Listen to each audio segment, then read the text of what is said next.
What's up, everybody? Welcome back to Brooklyn Boxing Podcast. I am joined by a very special guest in the MMA landscape, Tony Christodoulou. Thanks so much for joining the show. Thanks, Patrick, for having me. Yeah, thanks a lot. I know you're joining us from overseas here over in Monaco, correct? Yes, sir. Yes, sir. Tell me a little bit about that. What's got you over there?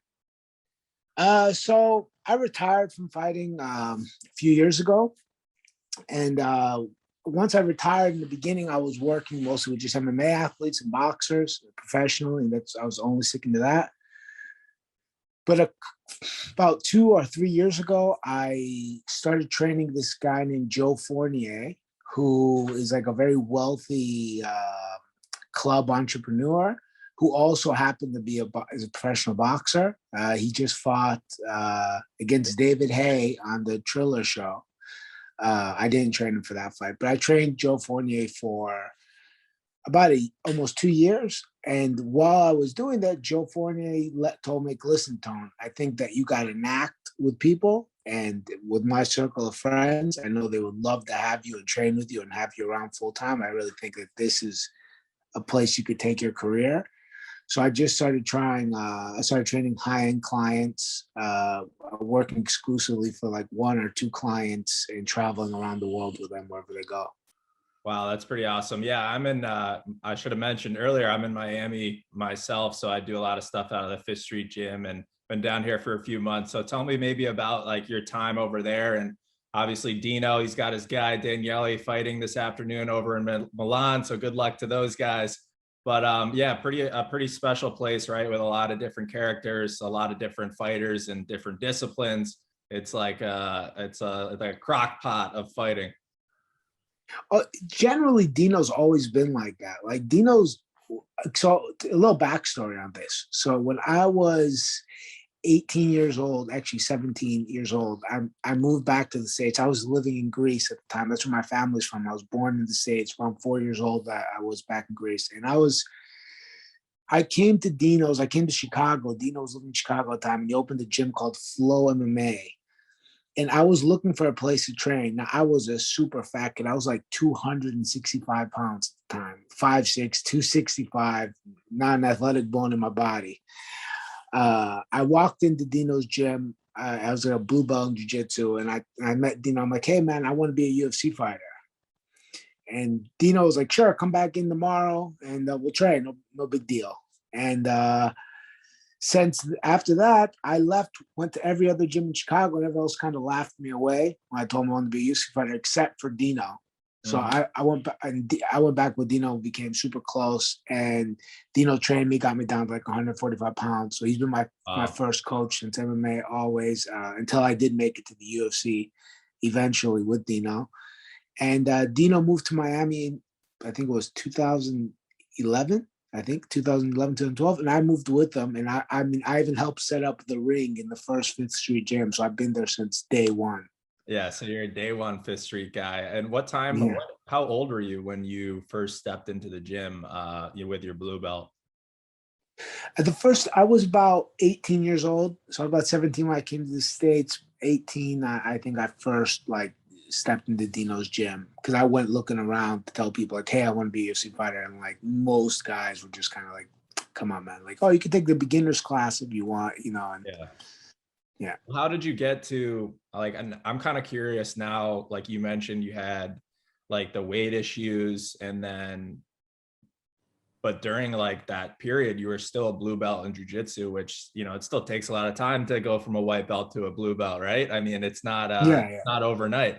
So you were actively training. Like you must have had some goals previously to lose weight or just to get into martial arts in general. Like when you first jumped into jiu-jitsu, right? Like when was that time period? And was it just to lose weight, or was it always a dream of becoming a fighter?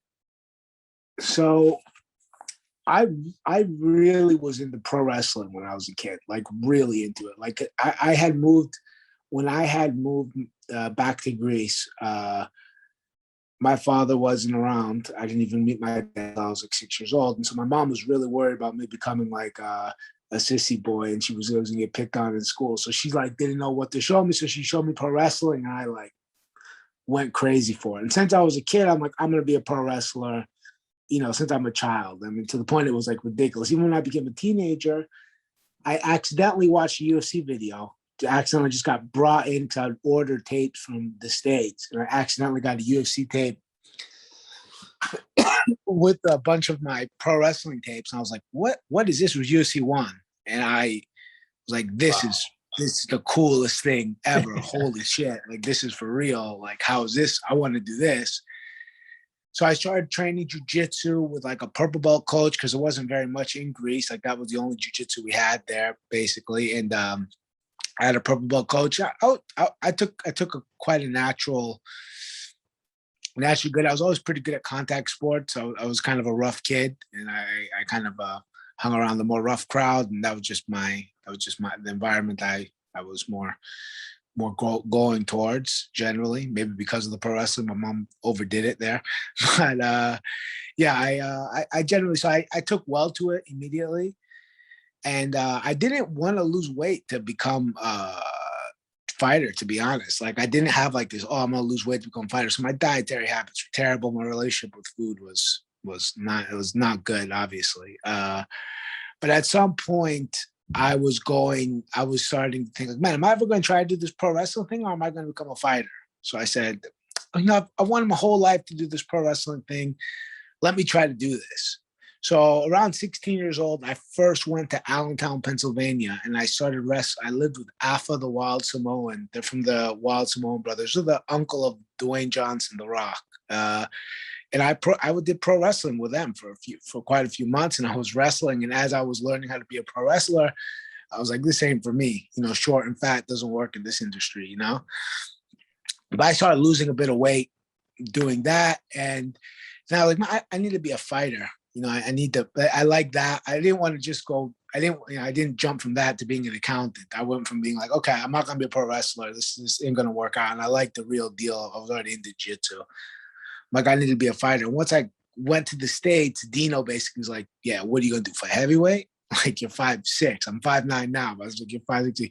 You're fighting 145 pounds. Like, don't worry, we'll get you down. And that was the beginning. It was like, that was the decision. Just Dino was like, yeah, you're not fighting heavyweights. How long did it take you to drop to 145?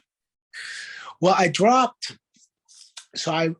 originally really quickly from like 260, about 230. I dropped because I lost some weight into pro wrestling, maybe even like 220 to like 185 pounds, like in 4 months. Like 4 months. I just was like, all right, I'm dieting and exercising. This is my new life. And that's all I did. I also worked as a janitor because I didn't have the money to pay the gym. So I worked as a janitor in the gym. Dino gave me a job as janitor in the gym. So I worked, I cleaned, and I just lived in the gym. And I loved hanging out with Dino so much that it was the greatest thing ever anyway. Cause I was like, oh, I get to be with Dino all day. So it was super fun. Like, I didn't care. It was just too fun. I was like, it's whatever. I don't care. I'll clean the gym. So I was cleaning and training, and I lost it super duper fast.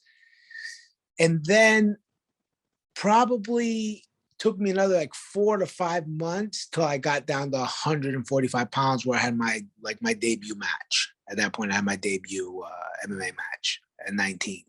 And then once your career got kicked off, you obviously, you had a lot of success, and you achieved that childhood dream, right, of being on that big stage under the bright lights, not as a wrestler, but in the UFC, right? So, I mean, you made it to, the ultimate promotion, and tell me about, I guess, the initial moments or feelings when you were signing that contract or getting into the octagon. Like, was it a surreal feeling for you when you think back to your start as a blue belt, beating Dino, like figuring out what's next and dropping all that weight, and then next thing you know, you're fighting for the UFC? Yeah, I mean, it was beyond incredible. Like, it was almost not real. Look, there was also a lot of stress because I still struggled with my weight even years into being a fighter. I became a bit of a yo-yo dieter, and I would basically like gain a bunch of weight, lose a ridiculous amount of weight for my fight, and I would do this that really hindered my career generally. And so when I got signed to the UFC originally, I was like, 180, no, yeah, 100, almost 190 pounds, and I had to fight 155 in 3 weeks. I had 3 weeks notice. Yeah, tell me So about the like the weight cutting in combat sports in general is has been around forever, but I feel like in the UFC or MMA landscape, really, it's so much more severe. Like there's fighters that I've talked to that it seemed like they dropped 30 pounds the week of the fight in just water weight, or I mean, it's crazy. Like, what's the process for that? I mean, I've heard a little bit about the strategy of basically dehydrating yourself as healthy as possible, but like, what was your approach in dropping the weight that fast? So my approach at my last fight, so I fought like one more time after the UFC, and I did it really well and much more properly, and I was much because I had already kind of retired from fighting. My relationship with food had gotten much better, and I'd kind of gone over my psychological issues with the yo-yo dieting, and that made it much easier. Which I built muscle throughout the year, and when it was time to fight, I was maybe 20 pounds over. I would diet till I'm like maybe 15 pounds over. And I would water load for, I would do basically 5 days of 2 gallons of water a day. And on day 6, which was the day before the weigh-ins, I would do a gallon of water that day. I would have two very small meals, very small meals. And then I would start cutting on like at 6 o'clock at night. I'm done. I cut the water. I cut the food at 6, and I started sweating. I started doing like some exercise with sweats on and stuff of that nature. And I'll probably drop like 6, 7 pounds that way, and kind of not going too bananas, slow motion, laughing, making a joke out of it. Then I'll have a little bit of water, just enough to go to sleep, like maybe like 200 milliliters. And I'll have like an egg or something of that nature, and like a cucumber, half a cucumber or something that will just keep me a bit full. Yeah. I'll sleep, wake up, I'll probably drop a pound. So I'll drop the water, whatever I put on, plus the cucumber in the morning. And then I'll start doing hot baths. And I'll probably do like a 40-minute bath. I'll get out for 10, put towels over me, go back in for 20, come out, and Day then of, it gets day of shorter the weigh as I get closer. day of the weigh. Day of the weigh-in. No, Yeah, I'll do yeah. that, yeah. Especially if I have to. So the fight I did on my last fight, they didn't have early morning weigh-ins. Well, in the UFC, they had the early morning weigh-ins. In the early morning weigh-ins, I do it the night before. I have to get it all the night before. Wake up very early to get it because I'm just too nervous. The idea that I might miss it gets me too nervous. So And I is won't do that. the water loading, right?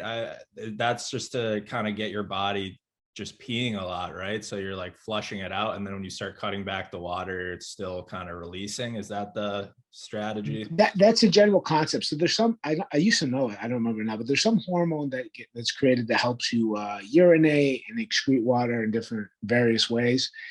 When you start water loading, from my understanding of it, when you start water loading for a prolonged period of time, your body starts creating a lot of that hormone.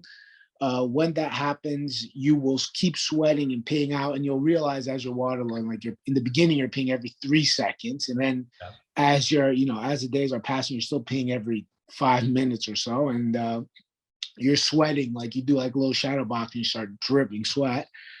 And then once you cut the water, it takes a while for your body, that like osmosis to happen to the point that your body kind of rebalances out, and then you stop sweating, and if you've done it right, you should be able to get the amount of weight that you want off before you completely stop sweating, and it becomes extremely difficult. Yeah, it's a crazy process. You know, pretty controversial with certain fighters just who have released footage of like how extreme their weight cuts have been. Like, I guess the last thing on this subject I'm curious hearing from you is, do you think the UFC should implement some change around weight cutting, whether it's you got to be within 10% of your you got to be within 10% of your ring weight compared to on the scales, or day of fight weigh-ins or anything like that? Or is it just kind of, it is what it is, like it's kind of unavoidable, the weight cut process? I can't say it's unavoidable because I've heard about this one championship that the way that they do it would basically have a hydration test, and they made every weight class about 10 to 15 pounds heavier than Mhm. what it is. So like if you were 155 pounds and you're now fighting 165 or 170 and you're still considered a lightweight. So and that system seems to work. I mean, at least there. I don't know.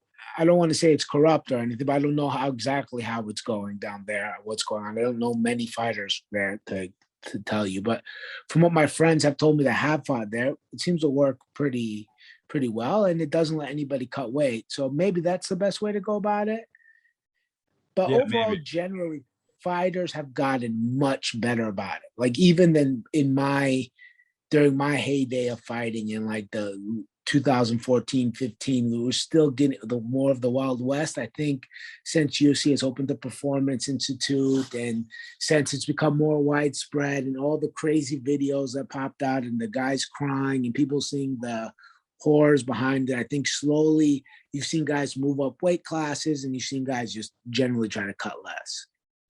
Yeah, no, definitely. Hopefully it gets a little bit better. You hate to see guys draining themselves. It can't be good for the long-term health. But anyways, moving on to, yourself and your jujitsu journey. You mentioned you started walked into Dino's gym as a blue belt. Now you're a black belt, and you've been doing a lot of teaching. Your Instagram account, I think, is so cool. I see you doing the fight breakdowns and breaking down different grappling sequences. And Barry Robinson, who's I Yeah. haven't had the pleasure of talking to him, but he's like an awesome Instagram boxing mind. And, he's reposting your stuff all the time. And it seems like you're really starting to get noticed by a lot of like great teachers, right? Yeah, I'm actually quite surprised. And it was Barry that got me into it.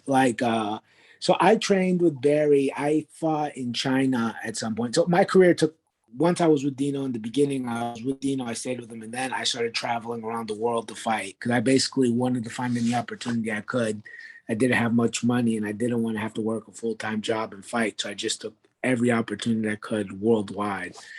And at some point I was offered a deal to come and be the fighter for a camp in Thailand. So I was basically like the paid fighter. And I became a coach there later on that just happened by accident from them seeing me help people. They're like, oh, you want to be hired as one of the coaches here? I got hired as coach. But Barry was the head coach there.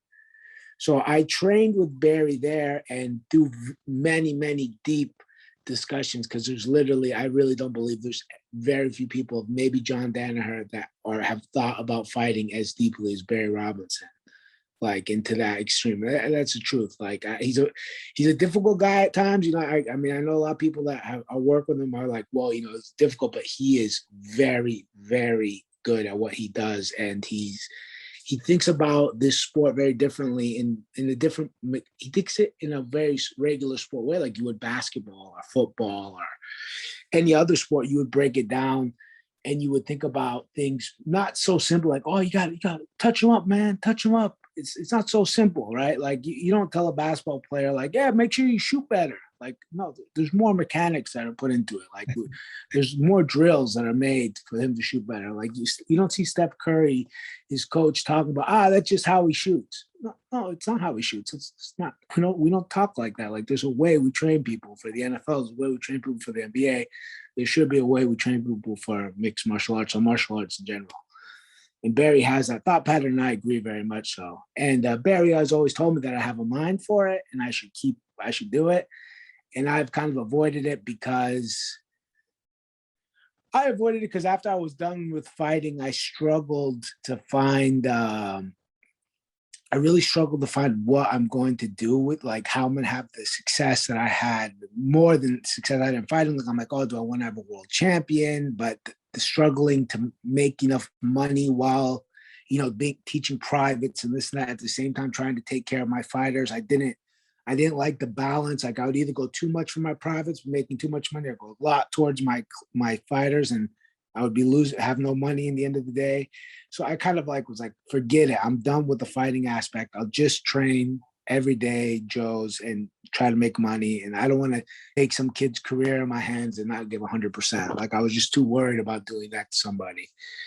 And Barry was like, man, got to go online. He's like, you got too good of a brain for this. Like every time we talk, I get new ideas. You need to do this. You need to do this. And finally, he's like, do me a favor, break this down for me. He just told me, do a quick 30-second breakdown for me. Grappling. I just need someone to do. I want to put some grappling. I was like, of course, man, I'll do it for you, no problem. I did it. And then he started sending me like all the comments and coaches. Like, look at this coach, look at this coach. Do me one more, just one more. And then I'm doing okay, then one more. After like a few weeks of doing that, I got into it, and he made me promise I'm gonna give like 2 a week for the next 6-7 months. And if it doesn't go good, I can stop it. And if it does go good, I'll keep it up. And so far, I'm really happy. Like I've seen James Krause started following me, and some and many big names in the grappling world. They follow me and retweet, and people are asking me to break down their fights. And I'm really happy. I'm really happy that people are enjoying it and getting some value from it. I think it's awesome. Yeah, I think Barry, man, like it's awesome that he pushed you into doing that, because your videos are like very informative, like they're entertaining, they're quick, like you can get through them. And I think it's perfect. So I definitely keep doing it. And I'm curious now to ask you a few questions about some recent UFC fights, which were nuts between Volkanovski and Ortega. And speaking of grappling sequences, that was remarkable that Volkanovski was able to escape multiple submissions. Can you maybe shine some light or give us some jewels there on maybe what, I don't know if it was just pure grit that Volkanovski had to get out of that guillotine or that choke and then the triangle, but if you don't mind talking a little bit about that fight and what you saw from both guys in terms of the grappling. First of all, generally, as far as the fight goes, I was like, I couldn't stop myself with like jumping around. Like I had to watch it on my phone because I'm in Monaco. I'm in a hotel at the moment, and like my UFC fight pass has just been complete garbage. So I've been like trying to find the videos, like watching half around, like, oh my God, I gotta find the other half, and flipping out, and I thought it was amazing. But as far as the guillotine goes, like, look, a big percentage of that was happened to be with how relaxed and how tough Volkanovski is, right? Like, once you get put in a guillotine like that, there's basically a few things that happen. One is closing your carotid arteries, so the blood stops flowing to your brain. And it's kind of closing down your trachea, which is giving you a hard time to breathe. What happens when that happens? Your heart rate actually, especially when your heart rate's elevated, the blood's getting pushed up, you're getting panicky. The more you can't breathe, the more your heart rate's pumping, the more blood's not going to the brain, the quicker you're going to pass out. A few things. Volkanovski stayed extremely calm considering the position that he was in. That kept his heart rate from exploding out of his chest, making him pass out a lot quicker, or making him panic tap before it was time. Yeah. Two, he did a really smart thing, is that when he was pushing onto off of Brian Ortega's leg, he was pushing off of Ortega's leg downwards, like getting his hips, so his hips weren't completely collapsing onto his, and he was able to get a full extension, contorting the neck down. So he was blocking him, that small little wedge, and while his other hand was fighting the choke, and he was trying to get his head to turn inwards to get his chin out and under from inside the choke, because the choke is closed here. So he's trying to get like this so he can slip his head out from under. So while he's doing that, those little wedges that he made, one on the hip and on the leg, pushing down so Ortega couldn't completely straighten out the choke, two, pushing his hips away so Ortega couldn't, again, close that distance, get hip to stomach pressure and close, and then it would have been over with. At some point, Ortega would have choked him. He would have finished him there. But Volkanovski made these small little changes and twisting of the head. Also, another thing I think that really helps, and it's really underrated, is being your head completely shaved. I've realized, I know it's kind of silly, but like if you see most of my fights, I shave my head, and the reason was because I used to train with some. Right? Yeah, you slip out. It's as simple as there's less hair and you slip out. It's like less grip. It's a small difference, no doubt. It's not going to make you unguillotinable, but it will help. It will help. Maybe if you have 3 to 4 seconds left, like I'm pretty sure, I remember I heard Volkanovski talk on Ariel Helwani, and he was saying that he started getting that tunnel close. That's kind of what happens when you go to sleep. It's kind of like, it's almost like a really slow, and I know you're dreaming of like unicorns, like out of nowhere it comes out. And I think he was getting there, but he's making these small little adjustments, controlling these small wedges, keeping himself calm, and he slid out in time. Like if he didn't have those small wedges, he wasn't calm, he wouldn't have had the time to get out before he passed out. Then he was caught in a triangle. Yeah, And moments later. Moments later, and one, obviously his mental grit again and his cardio are out of this world. But to get past those, I mean, a lot of guys have that and they still wouldn't have gotten out of that. So it's not obviously not only that, right? Like not everybody's Volkanovski. There's a lot of guys just as tough as Volkanovski, I'm sure, you know. But it's also his mental awareness. So he gets put in the triangle choke. He gets locked in. He drops down. You see, he kind of drops down. And that what it does is when the triangle choke, it's closing your arm across your artery. His leg is on your other part of your artery. And it's squeezing down, it's compressing is to choke. So he basically sacrificed his arm. By extending his arm, he could have got armbarred. That's a potential counter to that. When you extend your arm, you could get armbarred. He gave his arm out, opened to open up that space to create blood flow to the head, felt his back, and started sneaking his head out in between the legs. It created just enough opening, and I'm sure due to the fatigue of Ortega, maybe if he was fresh, that would have been much more difficult to do. But because of the fatigue of Ortega, that lock of the triangle opened up slightly, and again, just enough for him to slip out, get on top, and start throwing it ground on top. I mean, just insane sequence of events there. As I was watching it, like yourself, I was jumping around, I was going nuts. And I was so shocked that Volkanovski was able to escape both of those because Ortega is thought of, I mean, he is a tremendous like ground practitioner, jiu-jitsu practitioner. And those are his like signature, you know, the triangle choke, T-City, that's his signature. Exactly. He had him in his move. And like, I was like, oh my God, now it's over for sure now. And DC's going nuts. The announcers are going nuts. Next thing you know, Volkanovski's landing some crazy ground and pound on him. And it was just, man, what a hell of a night. But there's been a lot of jiu-jitsu wins, I feel like, in recent memory. Even Brandon Moreno pulling off the choke against Figueiredo. You know, there's it's not that there needs to be more of a light shined on jiu-jitsu, because I think the UFC has really done that in a big way, but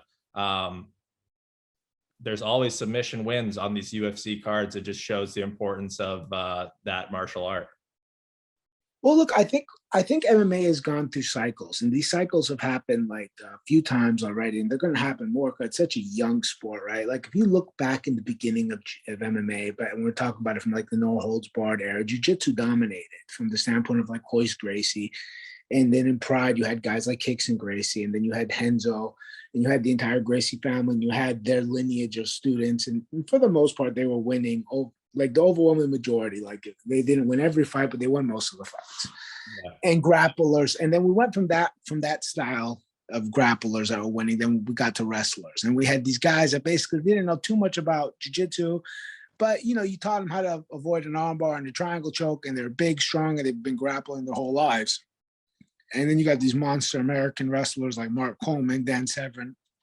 Dan Severn had like a catch-as-catch-can background, but these kind of Mark Kerr, these kind of guys that they kind of went through, they had this style of like the monster wrestler, and that seemed like unstoppable at some point. And then we kind of found out how to defend against that kind of guy, that kind of fighter. You know, you had guys like Maurice Smith that beat Mark Coleman, and we learned that this kickboxer, like this sprawl and brawl, we moved on to like Chuck Liddell and guys of that nature, and they were dominating the sport for a while. And that was a new way of fighting, a wave of fighting. And because it's such a young sport, we're constantly learning and growing and finding new ways to combat, you know, how to combat the fighters the styles that we saw before us that were successful. And right now we're at the point, I feel, that it's truly being integrated, and jiu-jitsu is being integrated, because striking and wrestling has already been kind of forming together for a while. Like there's guys like Frankie Edgar that really led the way on this. You know, he really showed how to integrate striking into wrestling in like a really a really like flawless manner, you know, and it looked like artwork. You would see it. It's like, this is beautiful, or George St. Pierre. Yeah. Now we're slowly seeing the striking, wrestling to grappling to jiu-jitsu, from jiu-jitsu back to wrestling, back to grappling. We're seeing that's the new, I think, the new dimension that's being added to this flow of MMA. And that's why we're seeing a lot more submissions come up from the guys in modern MMA. Yeah, it's really interesting hearing you like talk about the evolution of the sport, because it is very young. Like you forget how young Yeah. like this sport is, and how good guys are going to be 20 years from now, 50 years from now. I mean, it's going to be absolutely insane. Like little kids who are training for MMA now.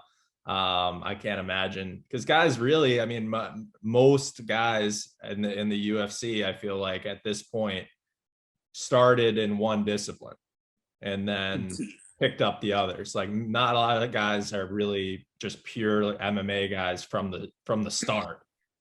Yeah, it's more popular than it was in the Yeah, past. Like obviously, because there's like 20-year-old kids now that watch sure. The Ultimate Fighter, that they're now like, yeah, you know, I've been doing this since day one. Or maybe they wrestled in high school and then they picked up jujitsu and then they kind of like evolved through there.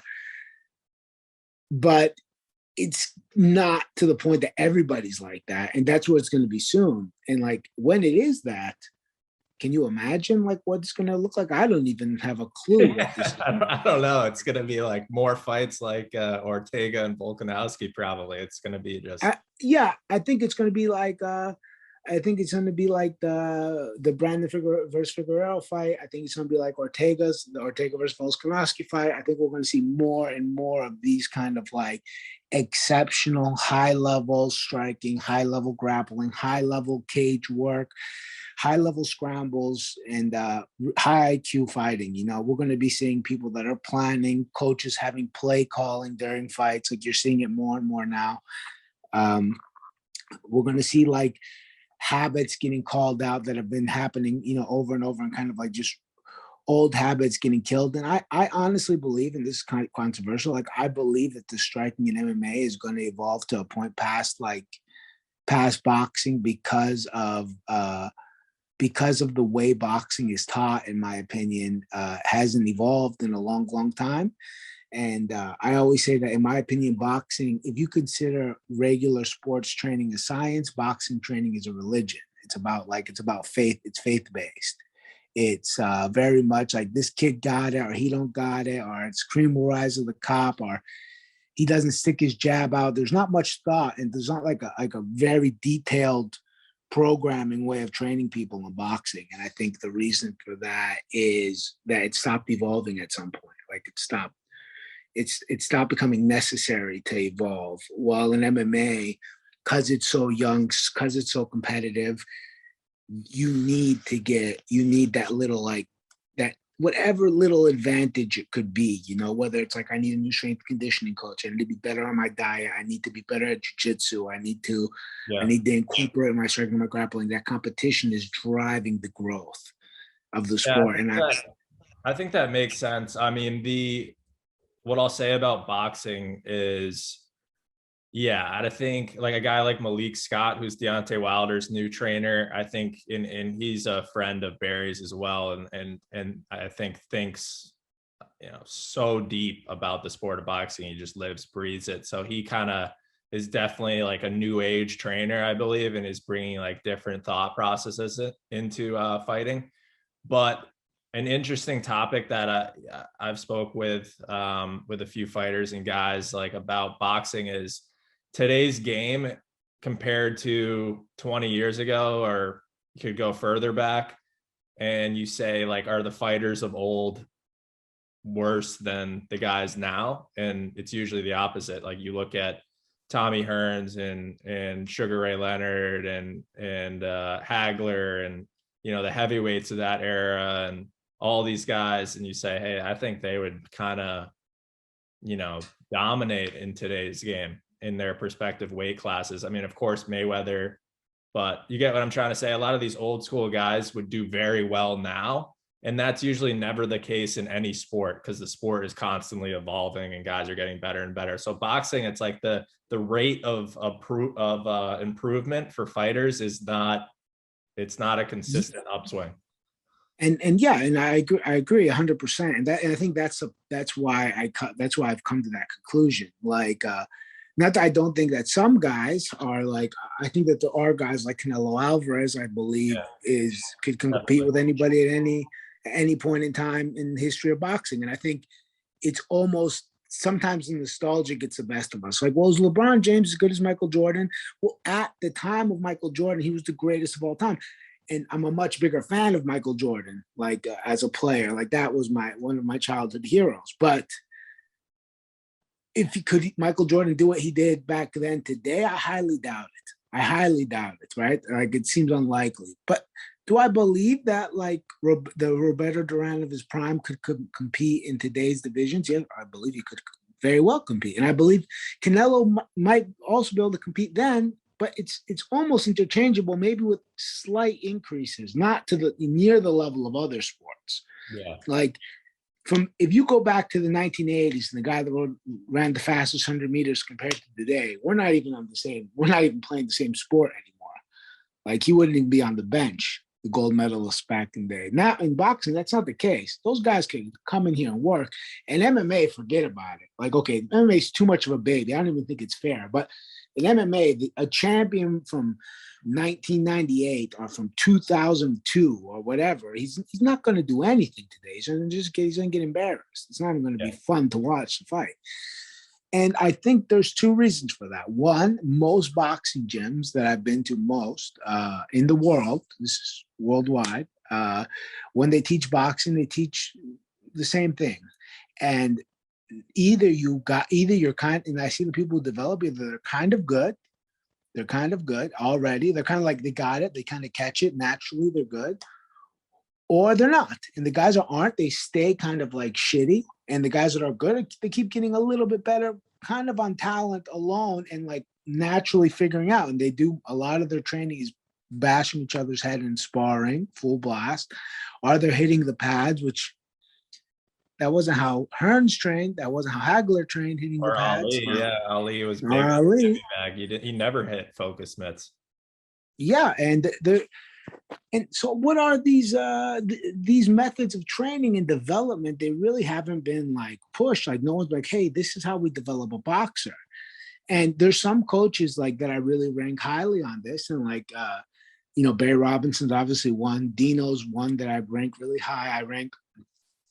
I'm sure there's guys like Freddie Roach that are really good at developing their fighters, but I do think that most boxing coaches spend more time telling stories and talk about get behind the jab, son, than much of anything else. Like there's not much going on. Like I mostly don't like. I've been to many boxing coaches around the world. I didn't learn much of anything, and not that I'm obviously not very talented either. Like I'm not the best boxer in the world. Like I boxed with Dino. I found the Golden Gloves.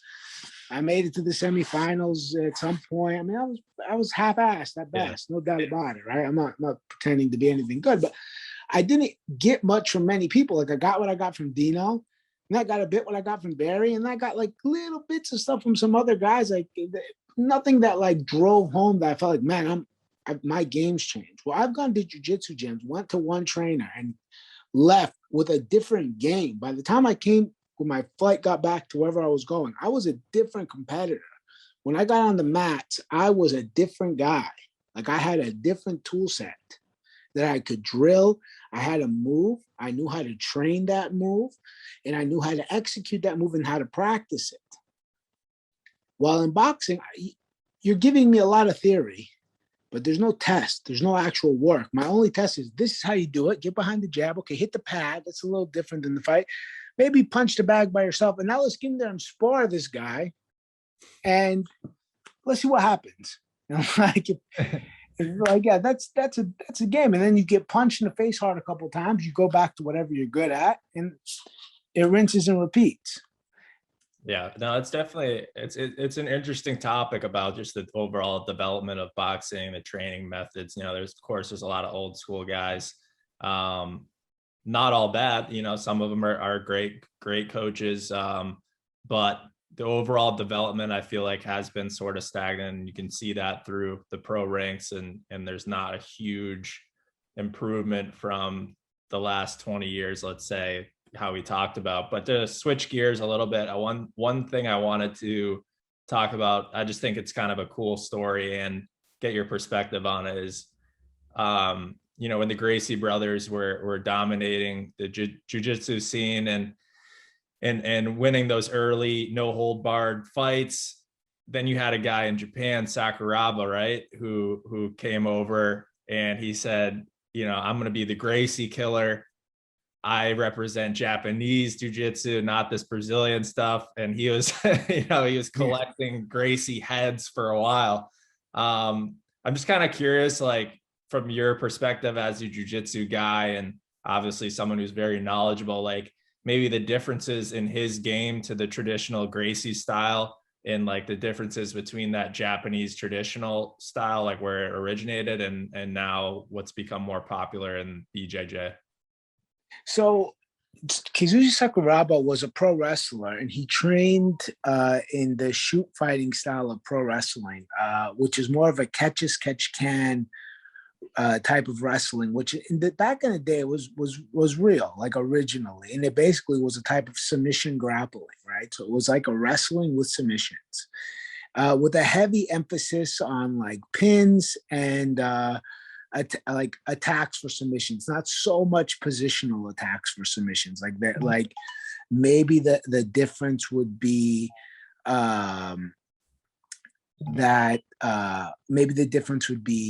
that I'm instead of going for a kimura, right, I'm gonna go for a kimura and from the top position inside control. I'll take my time, I'll wrap the arm, I'll control the far leg, I'll get my position, I'll wrap it up, I'll look to see if I can grab it, see if I can turn you on. Catch as can, it's more like, I don't care if you have my back, I got the opportunity to get this submission, I'll go for it, and try to get this attack. That's kind of like one of the philosophical, at least that's the touted philosophical difference. I'm not actually that sure because I never trained catch as catch can. I've only read about it because I was a fan. It wasn't Japanese jiu-jitsu, like that wasn't. No, okay. That wasn't because you said so. Brazilian jiu-jitsu is Japanese jiu-jitsu, but with some adjustment. So yeah. The story goes, Medida, who was I just thought that Sakuraba, like part of the rivalry was he was kind of saying, at least in some doc that I watched, or they were kind of pitching it as like he looked at the Gracies like, you stole our martial art and I'm going to show you like our way is better. But maybe I don't.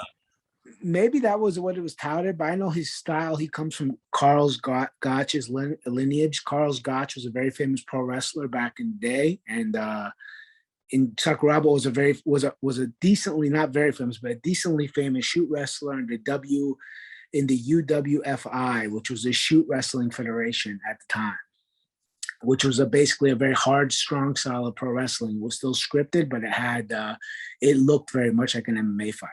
Okay. And so Sakuraba, the reason why Sakuraba, the rivalry between the Gracies and Sakuraba happened is Pride was based off of Takada, who was a very famous pro wrestler in Japan and like was the superstar, challenged Rickson Gracie, who was the leader of the Gracie clan. And they had 2 super fights in Japan for this new show called Pride, which is why Pride was created, for these super fights. So they were created for these super fights. Rickson won both fights, and then Sakuraba was put up against, I'm pretty sure it was Henner. I think it was Henner, his first fight. Maybe it wasn't. I'm not sure. He put up against one of the Gracies. At first, he won with the submission, a key lock, and it was semi-controversial because the guy didn't tap. It was stopped by the referee.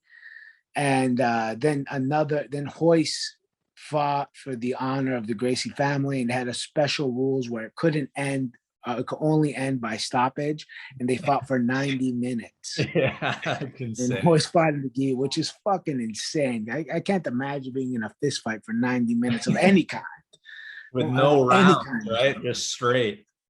Oh, they had rounds. I think it Oh, was they had 10-minute rounds. rounds or something. 10 rounds, but it was just that might have made it worse. Like at least if it's straight, you're both tired. But you got one guy that's getting a minute rest. It's good enough for him. And Sakuraba battered Hoist to the point that Hoist's father Helio stopped the fight.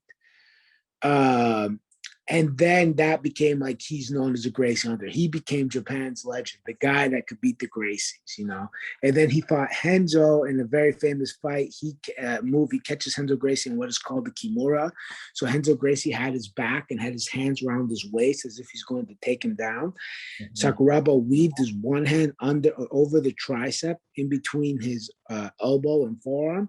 He grabbed his own wrist, and then with his other hand, he grabbed the other wrist. He twisted, turned his body weight to the outside, rotating Henzo and snapping Henzo Gracie's arm. Henzo didn't tap. The ref stopped the fight because the arm was completely snapped and he became an immediate icon at that point. Then he beat another Gracie as well. And Fresh off that of was fresh off of some cigarettes, right? As well. yeah. Man, that's one thing I've always thought about with fighting. I found funny. Like, you know, Dino told me this story once with James Toney that he was, I think it was him and Frez and James Toney back at some point. They were training together and they went to go, let's go on a run. And James Toney like was in like a full velour suit. He came to run. Like, okay, let's start. And James Toney took two jogs, stopped, laughed, pulled out a cigar and started smoking it and went back to the gym, which is laughing at them while they were running. And I don't remember ever seeing James Toney get too tired in a fight. You know, Yeah. there is something to just the mindset of someone like Kuzi Sakuraba or someone like James Toney that just kind of like, whatever, we're just scrapping. I'm not getting too stressed out about anything. They really just don't get tired.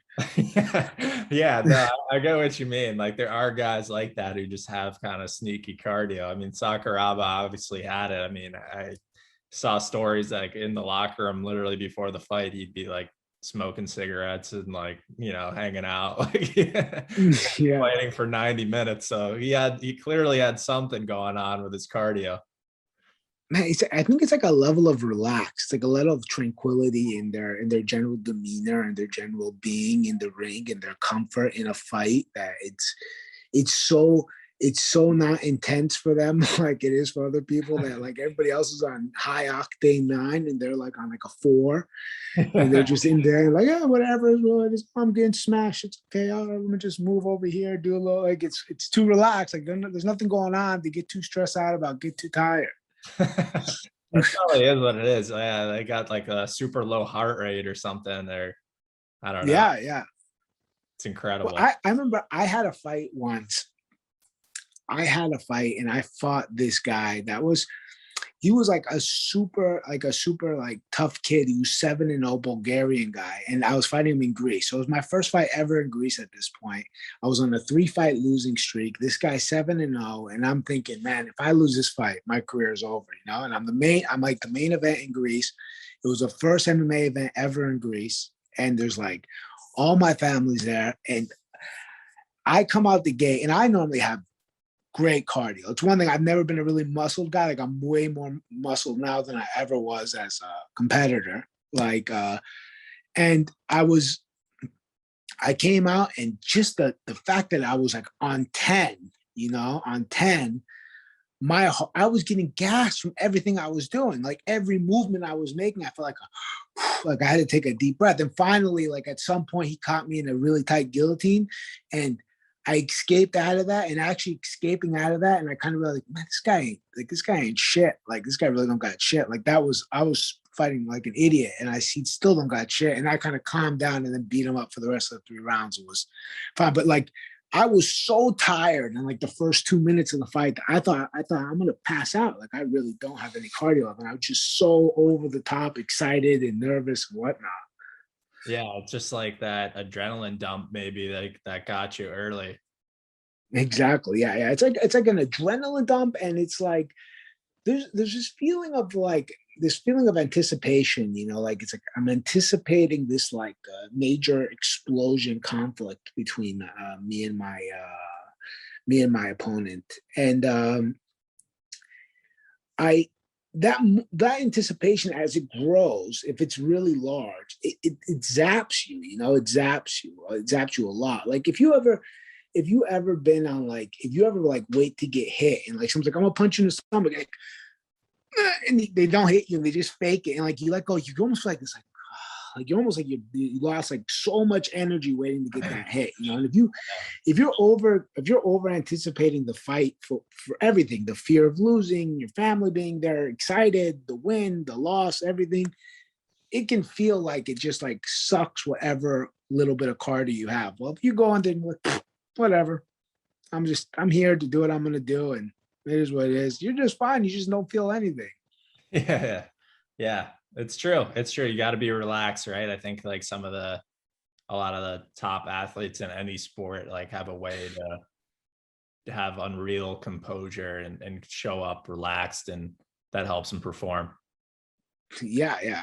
I've seen it whenever I've watched some of like my more high level training partners. Like when I'm in the gym with them, like I'll see them get ready for the fight. When I see them in the fight, I'm like, how did you went from being like a complete freaking nerve, and then you're in the fight, I might even be cornering them, and I'm looking at them, and they're just like, it's like I know they got into like this relaxed flow. They're just chilling and slipping, and they're back in the corner. I'm like, you were breathing heavier on the pads when I was holding pads for you to get out there. What happened? Are there any guys that you're working with right now that we should keep an eye on, or anybody fights coming up or anything like that? Well, I'm not, because I'm mostly just doing only things virtually online. Yeah. I'm obviously supporting whoever I can that's friends of mine, like Lazar Stojadinovic and people of that nature. Whoever Dino guys like Daniele's fighting this weekend, I'm always supporting all of them. And Joe Fournier, even though I'm not training Joe anymore, I'm a huge supporter. He's a super good friend of mine. But one kid I kind of work as like a mentor with. His name is Sotiri Kaseluri. We call him So Cheese because in Greek, Sotiris, if you cut it, so Tiri is cheese, so cheese. We call him So Cheese, and he's fighting in the show called Quest 3. Yeah, Quest 3 MMA. It's one of the only shows in Greece going on right now since the pandemic because of these very strict measures that are going on. That and Cage Survivor. And I have one kid, Alex Arhodulakis. His nickname is Bieber. These two kids have been like some of my first, and not my first MMA students, but they're two of my like really close young MMA students. They kind of came to me as children, and so I kind of have like a big brother feel over them. And I semi-mentor them through their careers, as obviously they've had to go to other coaches because I don't have time to coach anymore. I travel around the world 300 days a year, so wow. I'm never in one place. Yeah, and I'm never in one country for more than 2 months. So actually less. Yeah, that's incredible. Yeah. Well, all right. Well, we will look out for those guys, and Tony, thanks so much for the time, and also keep posting those breakdown videos. I think they're awesome. I think they're just going to continue to catch steam, and more people are going to take notice. I think you really got something with that. So thanks a lot for hopping on and talking about your story, talking about jiu-jitsu, the UFC, all the topics we covered. Hope when you're back in the States, maybe down in Miami, I can meet you up for a coffee or something at Fifth Street and say hello to Dino as well. Oh, 100%. I'm going to probably be out of Miami on the 29th of October. So when I'm out there, I hope to see you. I'll be there. All right, man. Really appreciate the time and the effort. And thanks for the shout outs for the breakdowns. I appreciate it. Yeah, of course. Let everyone know where they can follow you on Instagram so they can check those breakdowns. Yeah, just at Tony.Christodoulou, and you can spell it Christodoulou. It's a little long, but yeah. Once you start writing, it should come up. Yeah, we'll put the link in the bio as well, so we'd be ready to rock. Tony, thanks again. Appreciate it, man. And I'll see you later in October. Definitely, brother. Thanks a lot.